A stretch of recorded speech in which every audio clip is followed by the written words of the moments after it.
I like this when we had guests, but when it's Yeah, just us, that's like the interview set part. yeah, you gotta love it. LL Nation, what's good? We appreciate you guys so much.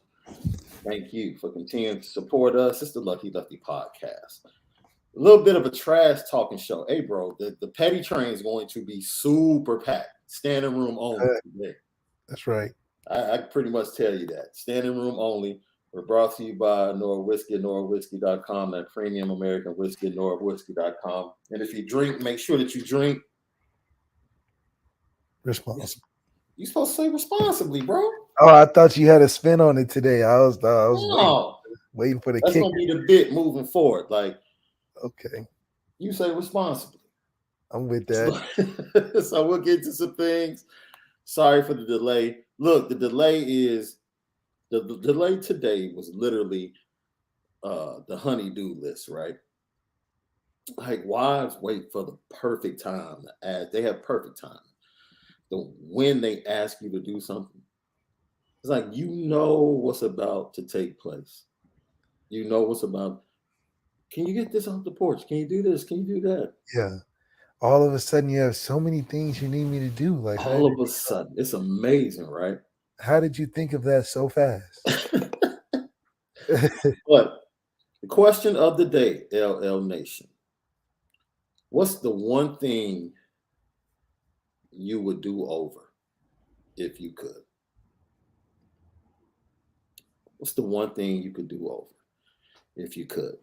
I'm Shaun Davis, this guy right here, the original Lucky Lefty himself. We're going to talk about Marcus Freeman and his world tour.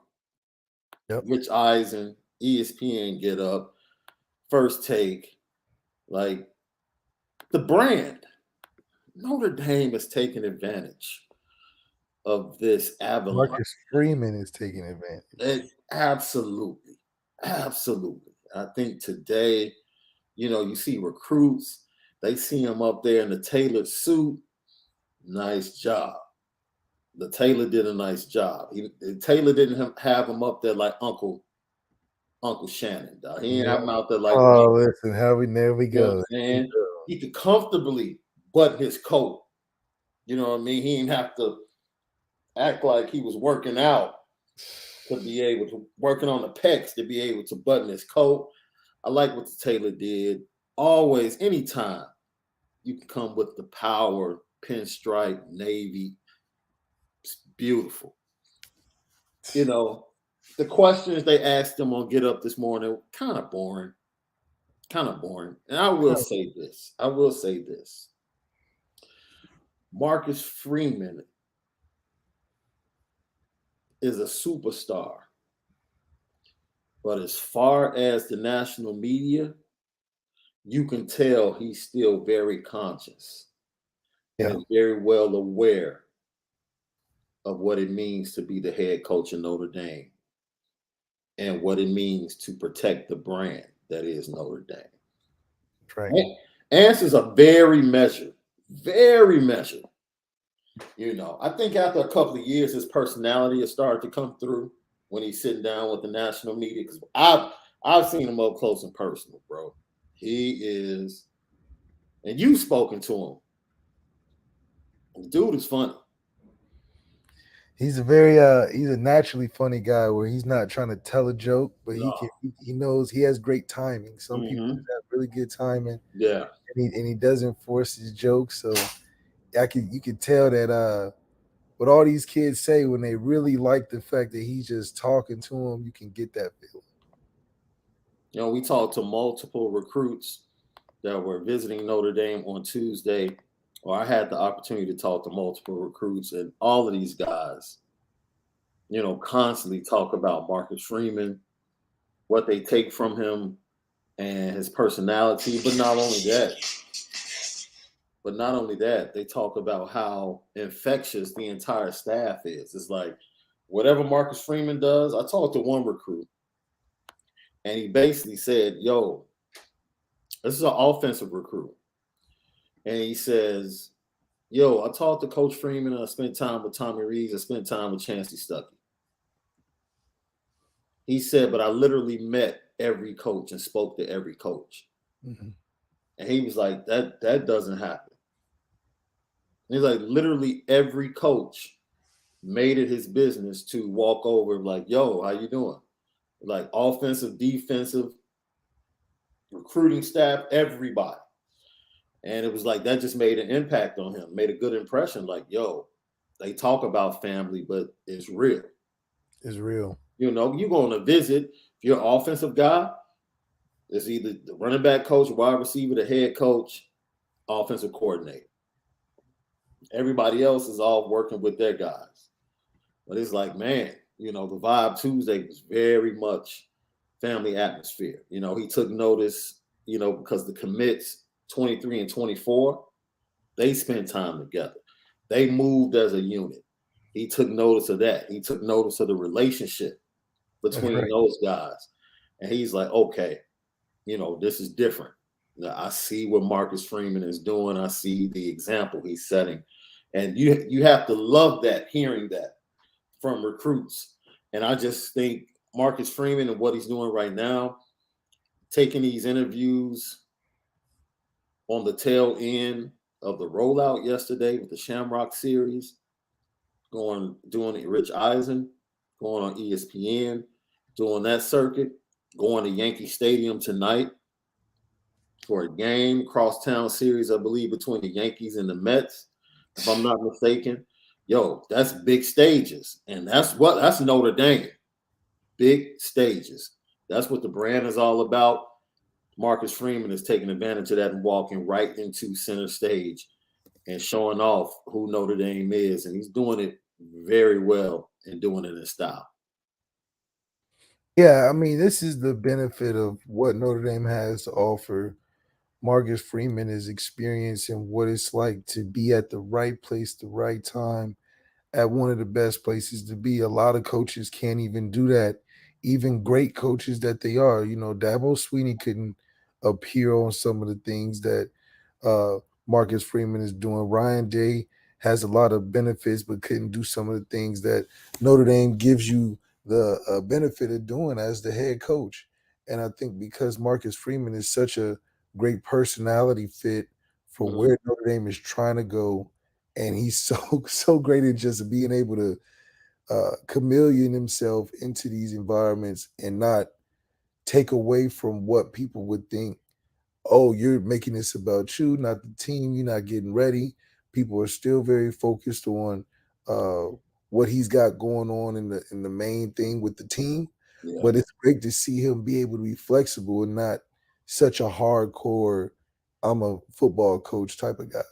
Yeah.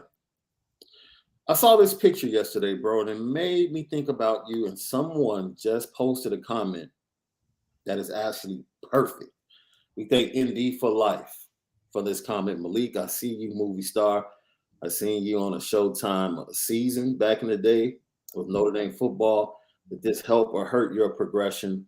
Keep up the good work, LL Nation. And it made me think about this, bro. I saw this photo the other day. I meant to bring it up yesterday, but I didn't get a chance to. And it is Dylan McCullough and the running backs showing off the guns, bro. Showing off the guns, bro. Yep. Your boy Aldrich right in the middle, bro. Look at him. Looking like the Hulk. Your boy Aldrich is in the middle. Now, what made me think about this, you see that contraption that Jadarian Price is using? Man, he looked like Reggie Bush, man. I was just about to retweet that. I'm like, that looked like Reggie Bush. Like, just the build. I mean, that's Captain America right there. He's huge. So he's got to get healthy soon because that's. You know a little something about that contraption. And people that did watch the Showtime special with Notre Dame would have seen you coaching flag football on a contraption just like that. How does that feel, bro? Like that moment, you can look at his face and look at everybody else's face. Yeah. Like his smile is like non-existent. He's like, man, this because it was hard to even get there to take the photo.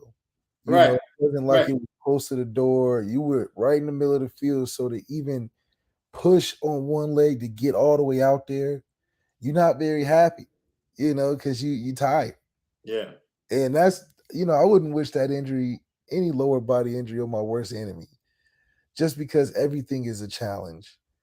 And it just throws you off so much just because you can't, even if you're like, all right, I'm tired of being injured, let me just get up. It don't even work like that. It actually really, really hurts. Try to just get up. So I know he's going through it. Good thing that it's very early, where it's not going to take any years off of his football career at Notre Dame, let alone his career in general.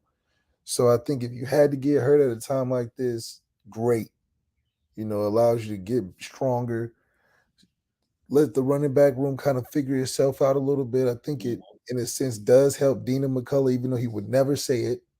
It does allow him to be like, okay, I can focus a little better because I know I got to get this kid on the field at some point. So with that being pushed back a little bit now, he could probably lock in on giving some more attention to Logan Diggs. I think his development and staying healthy is going to be huge this season. Yeah. This gives him a window to extend his time there. Lucky Lefty podcast. So today we're going to discuss our top three Shamrock Series games. We had the rollout of the uniforms yesterday. We're going to talk about our top three Shamrock Series games. Like, I was in the building for my number one. And Mike Golick Jr., he joined us yesterday. He was on the field for number one, in my opinion. We'll get into that in a little bit on the back end of the show. I want to talk about yesterday we gave out our preseason predictions / awards. Let's talk about our players to watch, bro. And I want to start in the middle of the front seven. A player who, I went to the first practice and I saw the first group come out in the spring. When I first practice, I mean the first practice that the media was allowed to watch in its entirety. They usually gave us like the first 5 sessions and then they would kick us out. So the first time we got to watch in its entirety was actually the day after the pro day. That Saturday. And I remember I'm looking and I have my sheet and I'm like, yo, like, who is that out there with Bo Bauer? I'm like, that's not JD. That's not Kaiser. Like, who was that? And then I'm looking up and I'm like, yo, he's making plays. I'm like, 44. And I'm like, yo, that's Junior Tuihalamaka. Like, yeah, he's a freshman. And I remember we discussed being a middle linebacker, basically being the quarterback of your defense in high school makes it so much of an easier transition in college because you know the language, right? You know the language and you don't need a translator. A lot of times coaches have to be translators for kids when they come into college to get them up to speed. And there's nothing worse than having to express yourself to somebody and they like have no clue what you're saying. And they have to have someone tell them what you said. And then they have to respond and have that person tell you what they said. Well, Junior Tuihalamaka, he was so good and so much of a great leader in high school that once he came in and you had Al Golden, who was a linebacker coach at Cincinnati, come over and start speaking a certain way, Junior was able to pick it up immediately, right? Like, this is what I want. This is what I want from my linebackers. He picked it up. He had a fantastic spring. And although he did not make our list for freshman MVP, he's going to be in the conversation. You better watch out. You better watch out for this kid, man, because he literally, because our guy, Prince Colley, we're looking for him to take the next step. But this kid can be as impactful as any freshman, probably defensively, probably since Kyle. Probably since Kyle. From a linebacker position, I would probably say Jalen. Okay. Honestly, it should have been Niles. Keep it above. Because Niles should have played as a freshman. Niles should have played as a freshman. He should have started as a freshman. I'll It leave that messed- alone. I think that messed him up, man. I Yeah. think that Niles 2015, he should have been that middle linebacker. He should have been that middle linebacker. Absolutely. He was ready to go. He's still playing today. I know. I know. So, Junior Tuihalamaka, player to watch at number 3 on our list.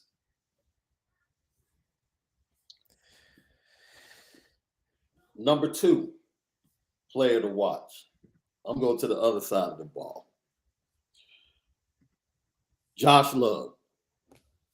And this is not a player to watch like Junior where you like, yo, this kid is going to be impactful. Josh Love is a player to watch, gosh darn it, because that dude flat out disappointed us last season. He flat out disappointed us. And we, look, it might have been tough. I'm going to be fair. It might have been tough playing next to Kane Madden. It might have been tough, right? But at the end of the day, he was asked to play tackle. Injuries. But even when Blake Fisher came back in the bowl game and he was allowed to play, look, man, Josh Love just made way too many mental mistakes. Fundamental mistakes last year. He just made way too many. And it was unfortunate because it wasn't something that he could have had help with at the time. Mm-hmm. He was more a guy that was just out there just trying to find his way. Unfortunately, when you're playing tackle, you're going to get put out there a little bit more than the average position on the field. Mm-hmm. So that's just a hard thing to deal with, especially when you're a converted guy. You're not playing tackle your whole life, and then you're expected to really hang with some of the top people every week. I think if he was on a Marshall, he'll probably be a top guy in the country this year going forward. But with him being where he's at and now getting the Chris Watt and the Harry Heastan nourishment, he's going to be where he should be. I think this is his real developmental year, and he gets the chance to really be cohesive with the guy next to him. Kane Madden is a challenge. It's a challenge anytime your partner in crime next to you isn't the most spectacular. Yeah. So now that he's got a guy that can at least support him enough to be like, hey, I got you inside, he can work a little bit better. So I think that's going to be his benefit this year. Look, man, no excuses. No excuses. Tackles That's right. are set. You are an interior offensive lineman, and you are playing next to a preseason All-American, possible first-round pick in Jared Patterson. No excuses. Mm-mm.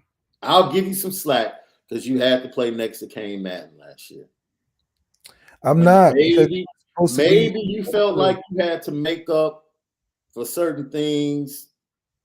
I'm not, we're not about to dive deep into that. All I'm saying is way too many fundamental mistakes from someone at this point who, if you were to ask me which offensive lineman would benefit the most from Harry Heastan, I probably would say Josh Love.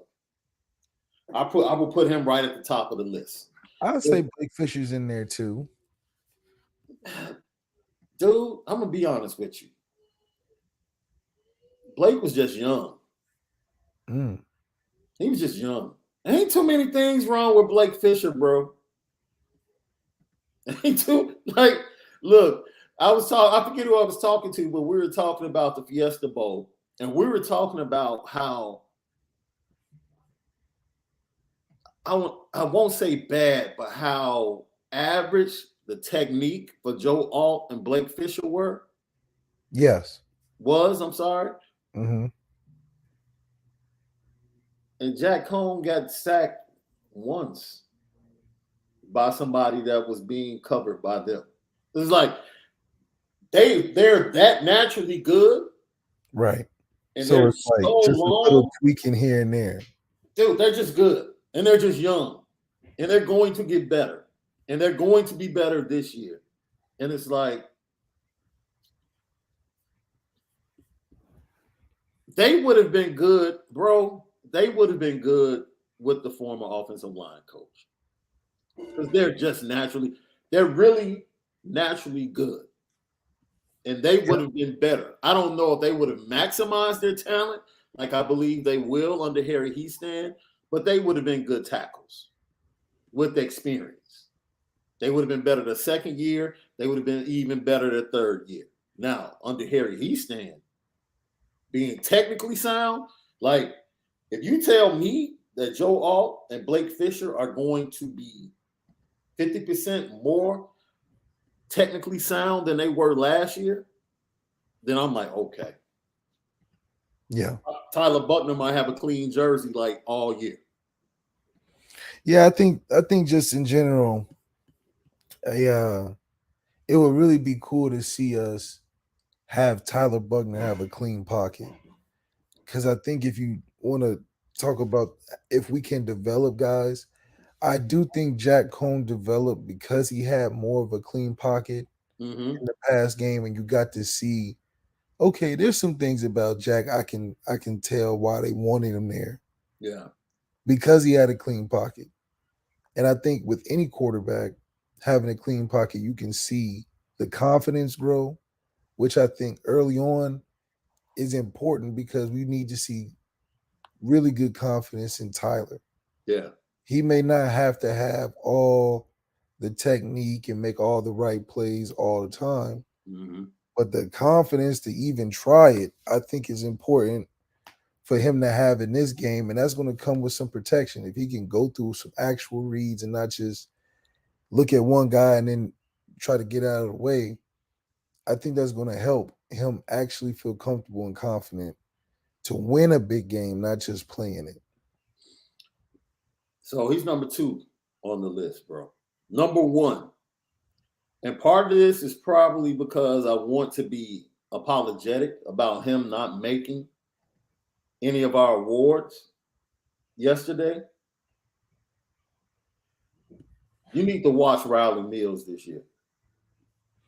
I do. That's a big dude. Everybody's been talking about it. Let me tell you something. Him and Ernsberger in person, like those, let those two dudes get off the bus first. Yeah. Let them get off the bus first. When they get off, okay.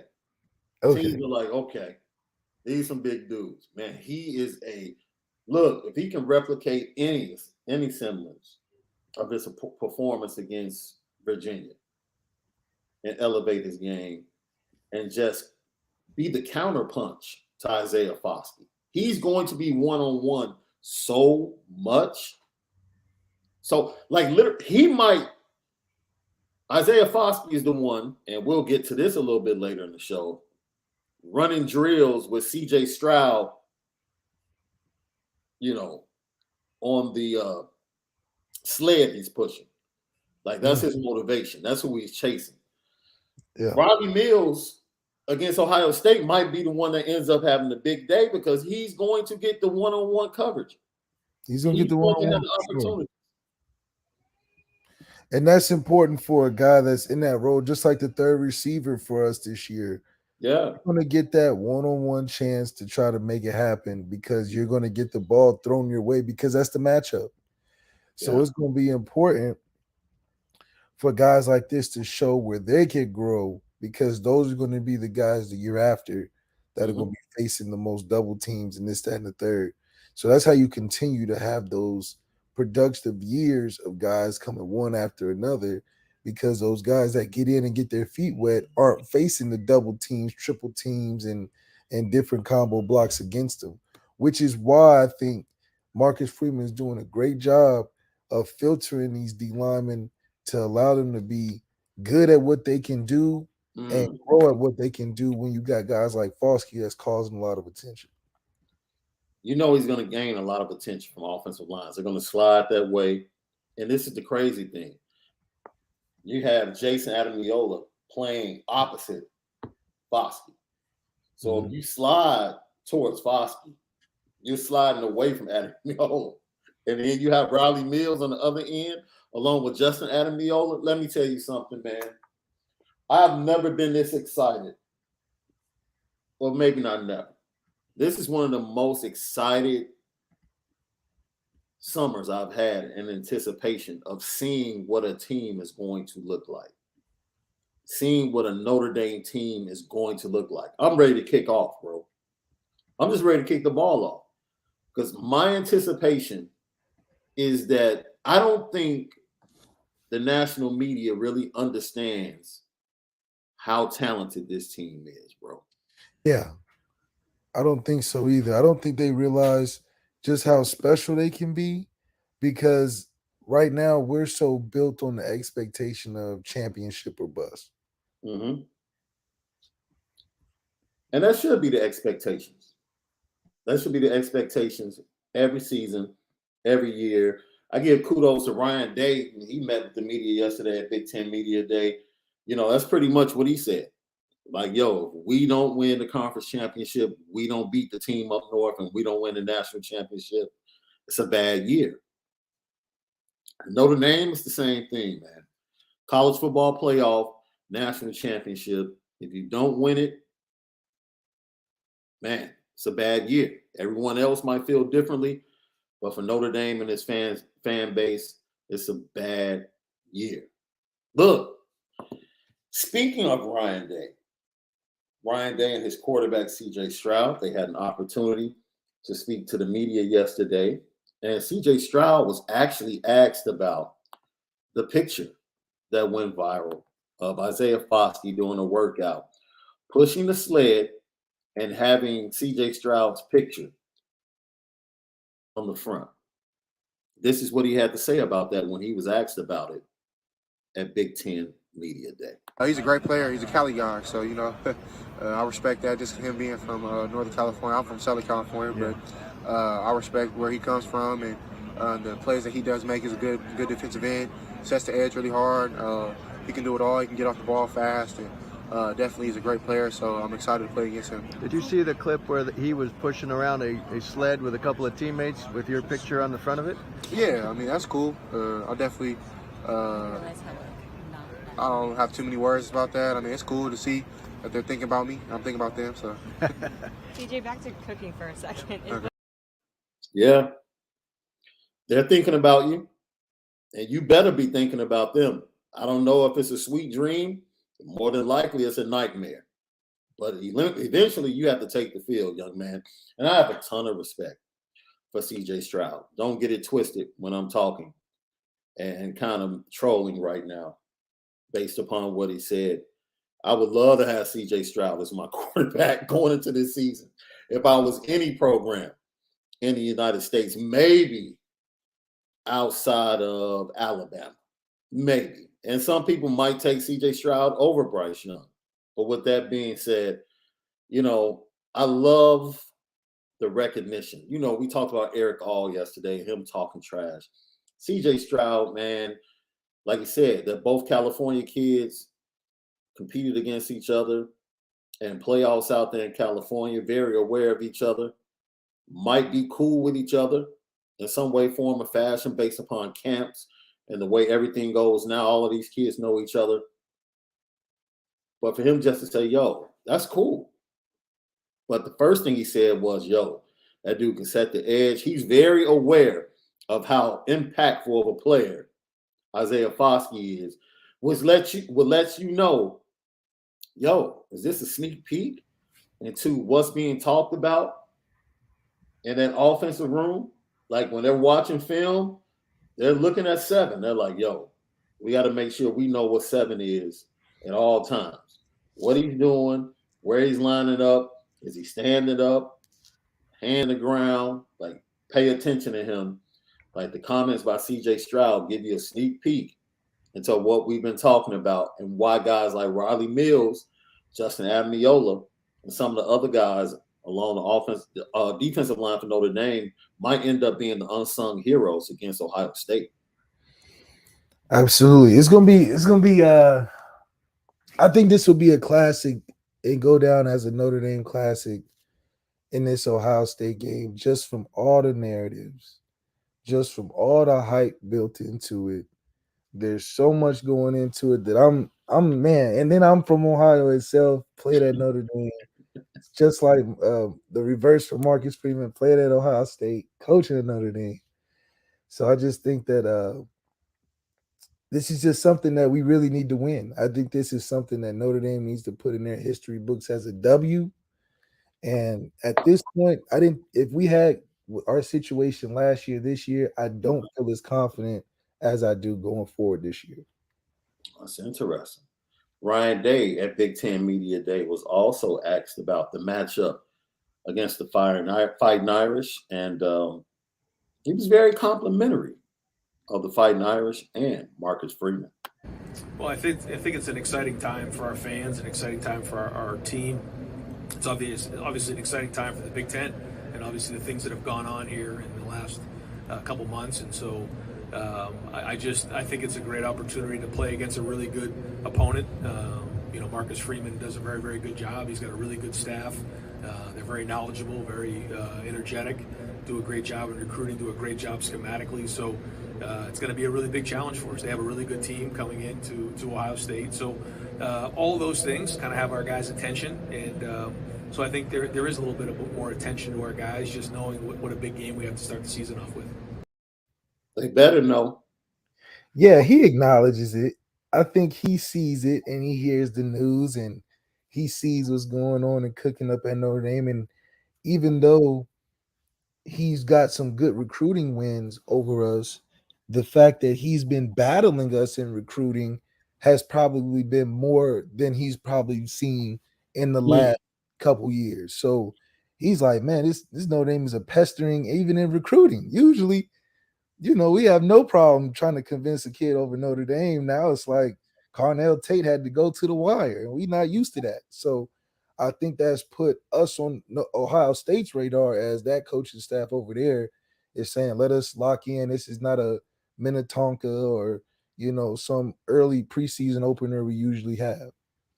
Yo, and on top of that, he stands up before the media at Big Ten Media Day when the 2023 Ohio State class, which currently sits at second behind Notre Dame, right there neck and neck with Texas.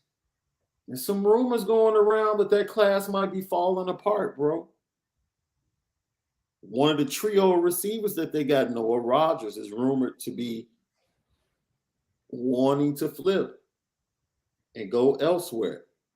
It's reported that they had a big recruiting weekend, June 24th. That was supposed to be the weekend Christian Gray was supposed to be there. And Christian Gray declined to go because he had already committed to Notre Dame. Justin Hayes, who committed to Alabama, was there. Deron Reed was there. He committed to LSU. John Walker, defensive lineman, was supposed to be a lock for OSU. He committed to UCF recently. Olaus Alinen, he committed to Bama. Tackett Curtis, kid that Ohio State has been leading for pretty much his entire recruitment. He just committed to USC. Caleb Downs, let me tell you something, boy. Have you ever felt like you lost, but you won? Because I think, I thought it was a hard ass. Bowles, another wide receiver. Caleb Downs is a hard ass, though.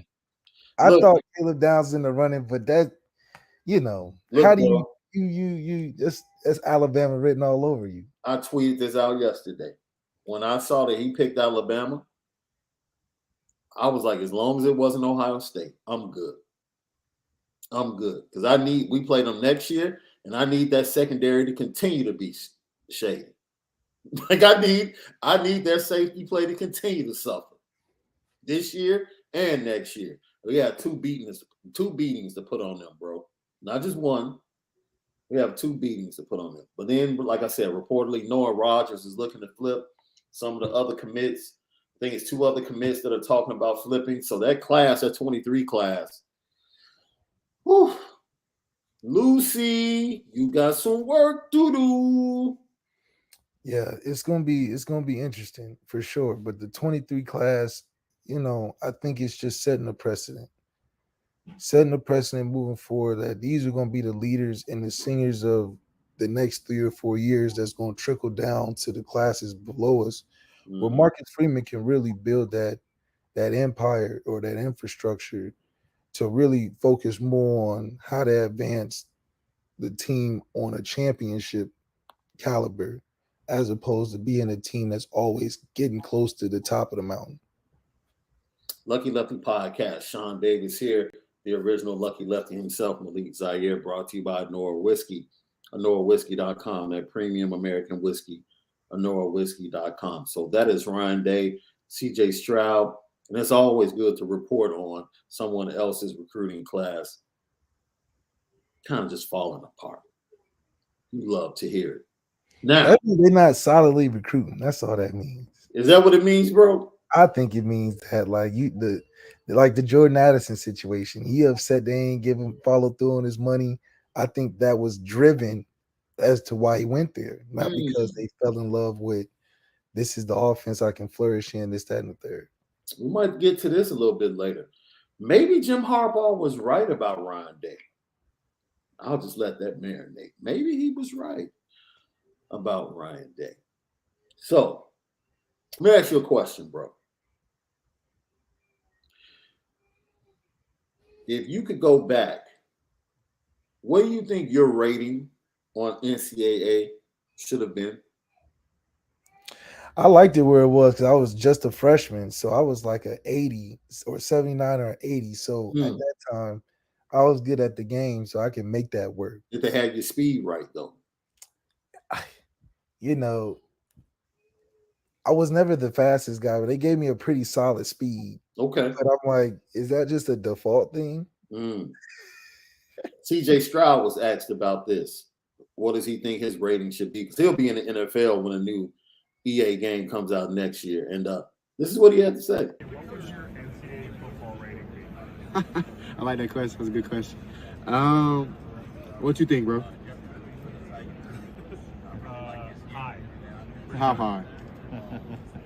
I'll ask you first, and then we'll see if it's. I'll say 90. Don't play with me now. Go ahead. No, go over here. I'll do, 91. 91? Yo, when he said 90 the first time, I'm like, 90, bro? Yeah, not 90. This dude is like the number one or number two quarterback in the nation. Yeah, he's at 95 or above for sure. I would rate. See,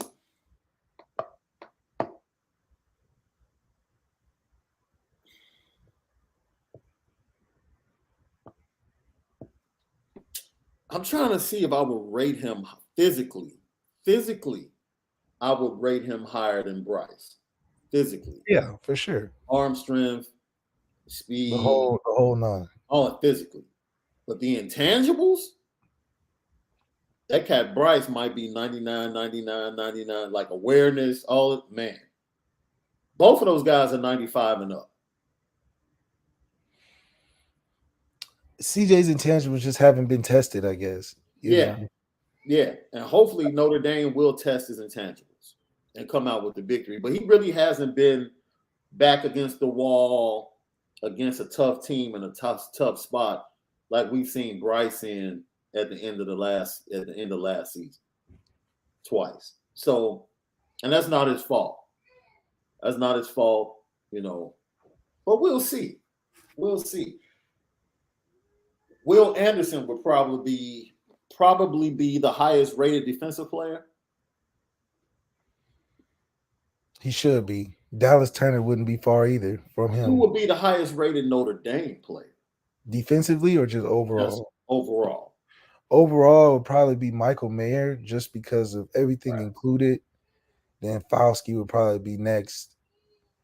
And then B. Joseph probably. I mean, heck, they're talking first round. Yeah, they talking not us. Joseph first round. Scout. So Brandon Joseph would have to be the third best. Because who else is a first rounder projected on the team? Now you know how we are, right? Everybody else. You get the EA game, immediately you look at the roster. It's usually a number. You change the number to names so you can have the names on your guys. And then you start tinkering with the attributes. Everybody tinkers with the attributes so that you can get certain guys you want. in the game. Let me tell you the one person that I would make sure was fired. It would be Aldrich Estimate.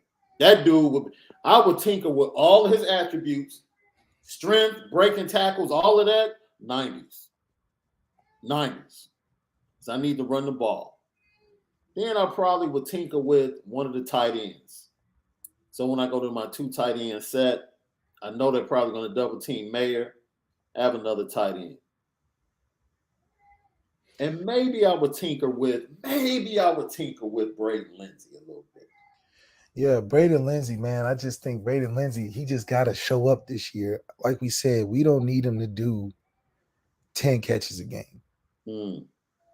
We just need him to get 4 or 5 impactful plays. They don't have to be, like I said, I mean, it's just his role for this year can be ever more important, the less but more quality. Yeah. I think Cam Hart, if you had to throw it in there, I would believe he would be the 3rd rated highest player. Good point. Because of his attributes. Mm-hmm. And then the fact that he really has the most experience on a team setting of, okay, he was qualified last year, he had a lot of good plays. Brandon Joseph, just a lot of questions, but he is projected to be a top guy. I mean, that's pretty good too for us. Yeah. I like that.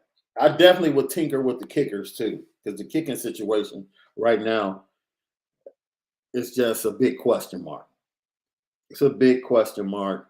We'll see. You need to shore that up. But yeah, just having fun. You know, I was shocked at that guy. If you're going to ask that question, you should already know. And to lowball the best quarterbacks in the nation to 90. It's like, come on, man. I don't know who that was in the media, but they were a candidate for the Petty Train, but I didn't want to go that far because I thought it was a really good question. Give me your top 3,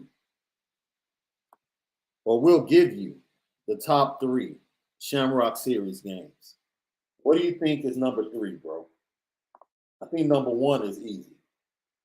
What do you think is number 3? I think one of the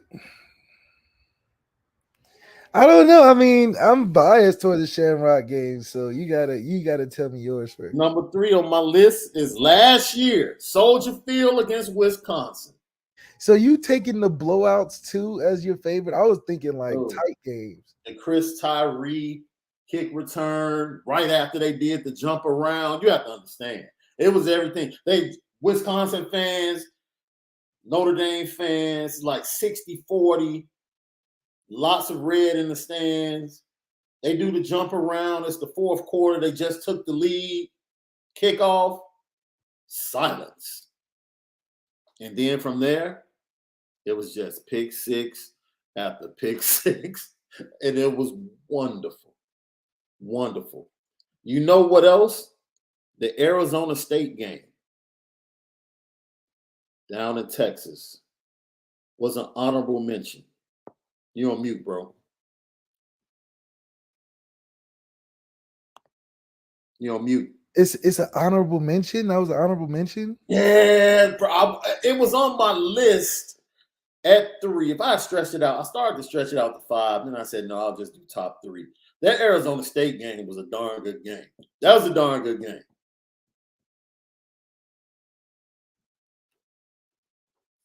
You're on mute again. Dang, I don't know why I keep doing that. Pretty good. It was definitely a pretty good game. I mean, it was just crazy to see the fact that, I mean, at that time, that's when Shamrock was really taking off. And the Dallas Cowboys Stadium was just, I think it was new at that time, or just really like an opening up or something. So that was your freshman year, right? That was my freshman year. And I think just my experience going through that whole thing, playing at the NFL Stadium for the first time. Yeah. These sweet Adidas jerseys, the whole 9, I thought it was really special. So that ranked number 1 for me because I was there. Yeah. I was there. So I understand. That's why my list a little different. I understand. Give me your overall assessment. I actually rocked with the uniform, the all white. I thought the helmet was dope. A lot of people didn't like that edition of the Shamrock uniforms. I actually thought that was a pretty good uniform. Definitely a good uniform.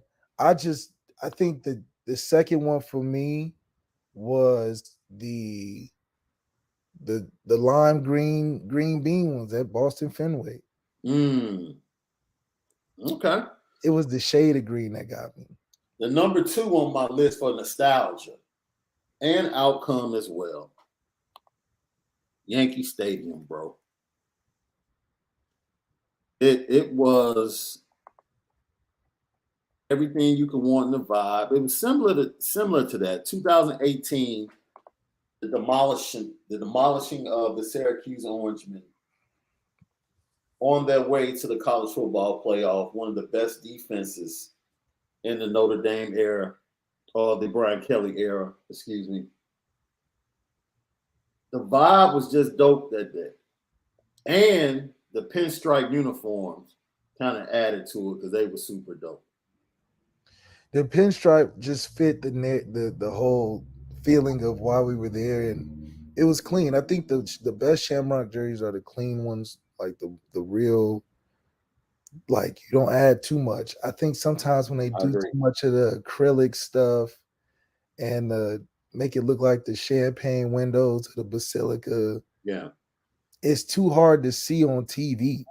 You know what I mean? So there's been years where they're like, if you get really, really close up, you can see the 1898 pattern. It's like, that just makes it look a little fuzzy on the TV. So I do like the straight color, the straight green, or even the gold. Yeah. I think the gold on this jersey gold looks funny on a jersey, just because the way it reflects, maybe. Yeah. It looks like it just looked like a faded white jersey. It doesn't really look like unless it's like a solid gold color. That's what made the 13 jerseys kind of pop, in my opinion, because the numbers were outlined in green. It wasn't just they just left it gold. They outlined everything with green. And I thought it was a decent addition of Shamrock jerseys. Number 1, in my heart, because I was in the building sitting next to a hurricane. Like I was sitting right there next to a hurricane in the stands, watching us throttle Miami on our way to the national title game. Soldier Field, 2012, Miami, Notre Dame. Uniforms were dope. The running game was just crazy that night, bro. Absolutely crazy. I think Notre Dame, if I'm not mistaken, let me check this once again. In that game, Notre Dame, I want to say they ran for like 376 yards and 5 touchdowns on 51 attempts, bro. 2 100-yard rushers, George Atkinson III and Sierra Wood. Both went over 100. And it was just sheer domination, man. Sheer domination. And probably the reason they were really upset when we ended up facing them in 17. The way they got beat up that game. Yeah, we got beat up that game, but you know what's so crazy? Miami wasn't even a better team than us that year. And I think just it goes back into playing in big moments. We need a big moment personality to survive that momentum. Because Miami won off of momentum in 2017. I don't think they did anything else.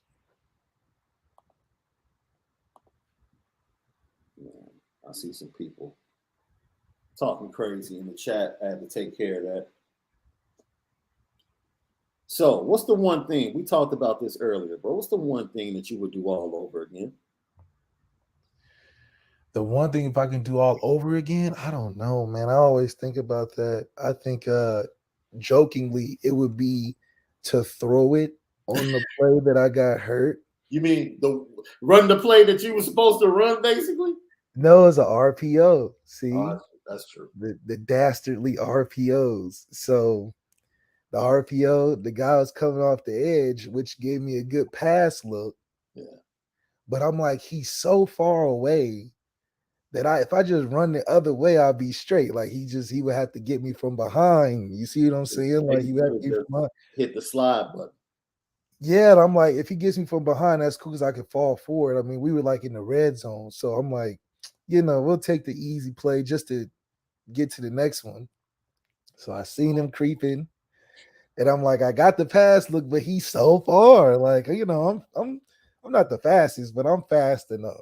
Yeah. So boom, he comes just like how I knew it, and I saw him, but I'm like, as soon as I start running, I'm like, I got him on my back. So I'm like, cool. Yeah. I'm getting through the hole, and somebody had failed. So I had jumped over him. And as I jumped over him, I feel somebody on my back. And I'm like, damn, I should have threw it.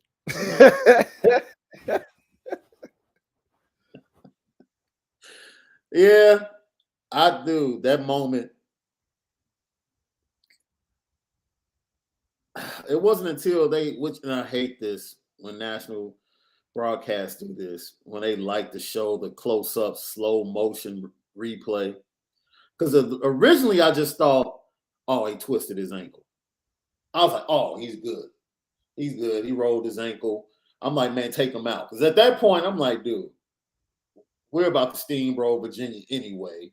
We have control of the game. The game was back them. Malik can miss a week, and then he'll be back for Clemson. Like, that was literally my thought. And then that was my hope too when I got up. Right? When I got tagged, I got up first. Yeah. I was just hoping it was a rolled ankle. Because I heard, how when you get hurt, you hear the pop in your head. Right. So I heard it, and I'm like, I ain't heard a rolled ankle sound like that before. But I got up so fast, I'm like, okay, I'm straight. Right. I didn't know I was standing on one leg when I had got up. And then when I put my other leg down, it was just like, yeah, it's done. It's done. So I don't know. It was just one of those things, man. And it's crazy because who was the first teammate to curse? Because it's always like when they come out, they check you out, it's always somebody standing around that's like. Yeah, it was definitely McGlinchey. I think he just saw me like kind of being like, because I was telling him, I'm like, yeah, I think I'm done on this one, guys. And he was just like, But then we end up winning the game. So that's what matters. But I do love to remember the fact that I left the field with us leading the game. Mm-hmm. It wasn't like we was down. Yeah. So, you can be encouraged by that. Thank you, Mark Bosing, for tapping in. Hey, Malik, if no accuracy is needed, who can throw it farther, you or EG? Man, Ev was talented, man. I'm telling you, if anything, Ev had a really, really strong arm, similar to like a Tommy Armstrong at Nebraska. I don't know if anybody remembers that guy, but me or him, I don't know. I think early on, him, and then towards the end, me, just because I got stronger and stuff. Right. But Ev is impressive when you first watching, just seeing him in person. You're like, dang, sucker can throw now. Yeah.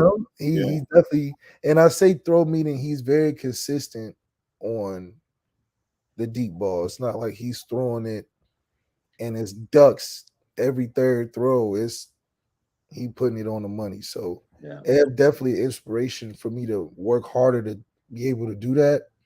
And so, I always remember him for that. So as we end today, we want Notre Dame, LL Nation, not Notre Dame, but Notre Dame fans, LL Nation. We have one word for you guys right now. Relax. Relax. In Nori's voice, you need to relax right now. Because there's a lot of talk going around about who's visiting where, and Peyton Bourne is taking visits, and if he was really committed, he wouldn't be taking visits. Oh, man, relax. Relax. Like Eli and Peyton Bourne would be at Texas A&M. Jeremiah Love would be at Texas A&M.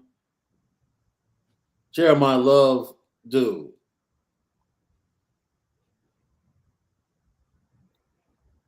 If he chooses to go to Texas A&M, because the truth of the matter is Jeremiah Love probably was going to come down to Alabama and Notre Dame.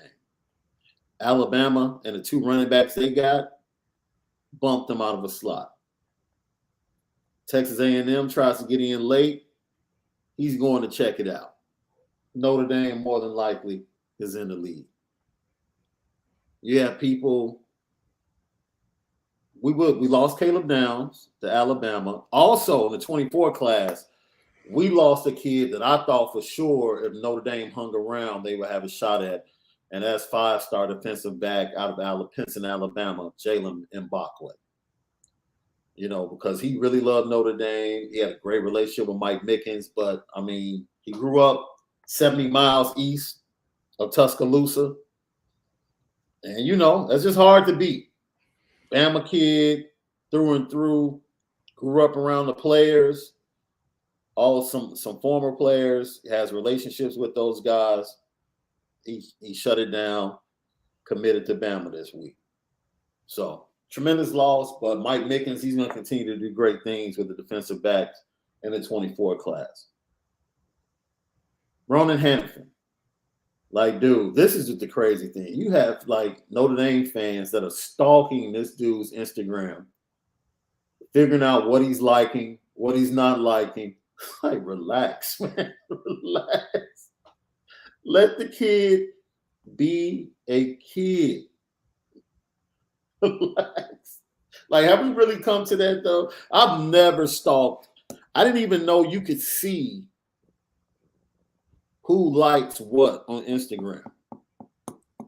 Like, you could actually go see, like, oh, this person liked this person's picture. I was today years old when I found out you could actually track that. But relax. Notre Dame has done what they've done. They've put in the work. They've laid the foundation. And they continue. Yeah, I mean, at this point, you can only hope for the best because Notre Dame has done everything that the fans always say we need to do. Mm-hmm. We've done all the changes that the kids themselves say are an upgrade from the years before. Yeah. So for us, I mean, at this point, we just want to see the product at the highest level. And I think that Marcus Freeman can't do much more other than win games, which is the most important.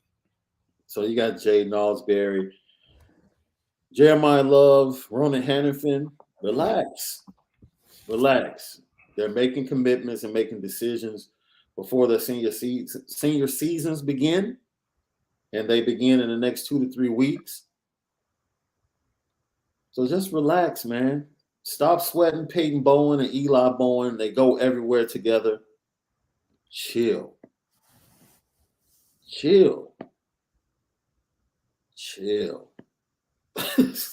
Dude, it's too long. National Signing Day is months away, man. Y'all stop. Let's just worry about it's August 5th. We start. Let's worry about this edition of Notre Dame and let the coaches worry about retaining what is the #1 recruiting class in the nation. That's it. And continuing the trend of the 24 class. I understand. Connor, I get it. Some BK PTSD is real, but I promise you, things are getting better. Yeah, things are getting better, man, and it's just a matter of time. We just have to stay focused on what's important. Yeah. And the most important thing is winning.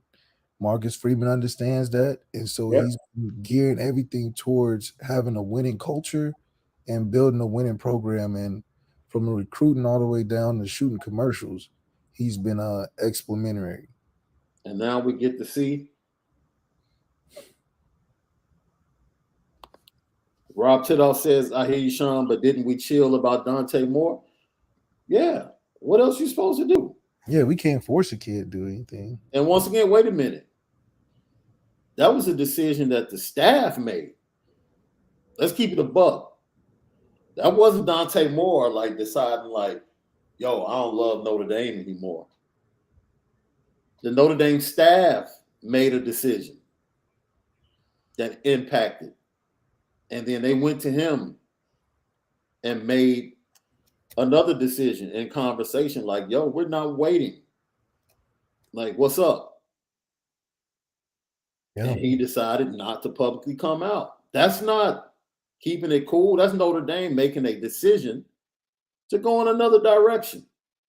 That's totally different than a kid saying, man, I'm flipping. I don't like Notre Dame anymore. I'm going over here. That's a totally different situation. Notre Dame controlled that situation. That's totally different. Now, if he had just come up and said, yo, I want to go out and play for Oregon after months of making everybody feel like he was coming to Notre Dame, nah, that's not what happened. Notre Dame, Tommy Rees, Marcus Freeman, it was a tough decision. They made it. They took C.J. Carr, let him be the face of the 24 class. There were rumors out there that he wanted to reclassify. And on top of that, they had a straight up heart-to-heart conversation with Dante Moore like, look, let's end all of this. Dante Moore wasn't ready. They said, we're moving on. Yeah, I mean, I just remember a similar conversation I had during my recruitment. They told me that, we between you and two guys, and we're not taking two. And I think that's a tough part about recruitment. Yeah, it's a team trying to play their leverage, and in a lot of cases, sometimes you got to either go with it or don't go with it. It's still a choice.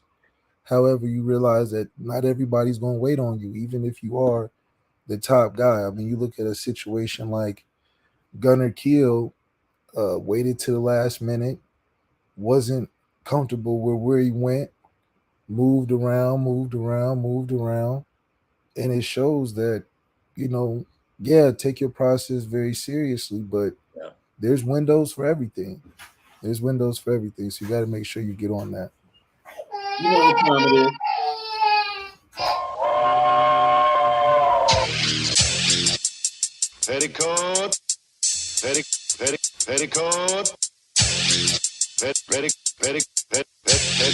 Petticoat Junction. It's time to get petty. Oh, we did a good job executing. Are you upset with something? And fire up the Petticoat Junction train. I just don't like you. You don't? No. What is today's petty historic Petty Junction?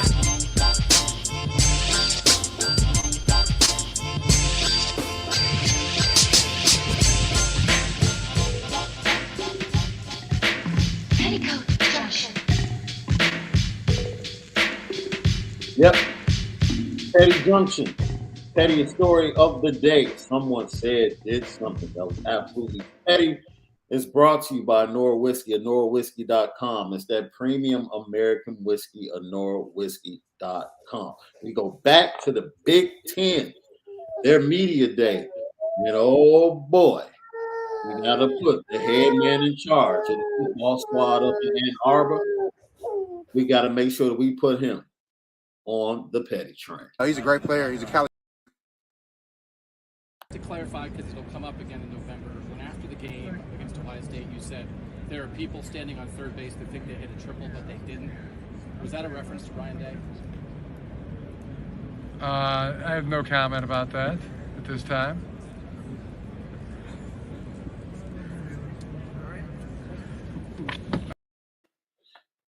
You're on the petty train because you're a chump. Like in all of the glory of winning the Big Ten championship, finally defeating Ohio State last year, you opened your mouth knowing darn well you were talking about Ryan Day when you said some people are born on third base, meaning he inherited a program from Urban Meyer and hasn't done anything with it. That's what you were trying to say. You get asked about it, and now you have no comment. You're a sucker for that. If you said it back in November, stand on it. Stand on it today. Don't give me that I don't have a comment about that. What do you mean you don't have a comment? You already made the comment. You made the comment. You don't have to directly use Ryan Day's name, But indirectly, you could have said, yo, that's what I said. And I meant it. That's true. And it just shows that, Michigan is always the salty little brother that doesn't get the same attention as the superstar brother in the family. So there's always going to be shade like that until Michigan feels like they can accomplish what Ohio State can. And right now, the gap is wide. Yo, I can't rock with that. If you can be bold enough to say something like that, man, you got to stand on that. So Davante Adams leaves the Green Bay Packers and goes to play with his former college teammate Derek Carr. Derek Carr. Derek Carr. I don't know how I mixed the bad one with the good one. Well, that. Okay. Derek Carr, David was a first round pick now. Yeah, he was. He got battered down in Houston. Yeah. That's not the point. Davante Adams went to play with his former quarterback at Fresno. And, and being asked about what's it like going from Aaron Rodgers to Derek Carr, he mentioned that, you know what? Going from Hall of Famer to Hall of Famer is, it's not that bad. It's not that much of a transition. So the Green Bay media, as the Packers reported to camp yesterday, asked Aaron Rodgers about his thoughts. And, going from Davante Adams on to some of the receivers he has on the current roster. And this is what Aaron Rodgers had to say. It's always tough going from Hall of Famer to Hall of Famer. From Davante to Allen, it's going to be, a transition. But he's capable of a lot. And the way things have gone with the reps and the guys that we've had here and the targets that we've doled out, he hasn't had a ton of opportunities, but he's since his first day here, he's turned heads, and so it's not surprising him to go out and have a really consistent day today. But he's been working hard. He has a lot to prove, I think, to himself and other people, maybe to the team as well. So I like a hungry Allen Lazard, and it'll be an adjustment for us, but I'm happy with day one. There's a Hall of Fame. Yo, I can't even be mad at Aaron Rodgers because that was well played. It was well played, man. That was well played. Well played, man. It was petty, but it was well played. That's I can't right. even be mad at him. Can't be mad. Can't be mad at him. Lucky Lefty Podcast. We thank everybody for joining us today. Jim Harbaugh, Aaron Rodgers, all aboard on the Petty train. Hit the share button. Hit the notification bell so you know each and every time we're getting ready to go live or we post anything. And most of all, hit the like button. Let us know how you feel. Leave comments, questions. We try to respond to all comments and questions, even if they come after the show. LL Nation, we appreciate you guys so much for your continued support. For that dude, the original Lucky Lefty Malik Zaire, I'm Shaun Davis. Follow him at Overtime Malik and Malik Zaire 8 on Instagram and Twitter. And for me, it is at SD2 Mics on all social media networks. We hope you enjoyed the show. We'll be back tomorrow for another edition of the Lucky Lefty Podcast. Most of all, spend it different today.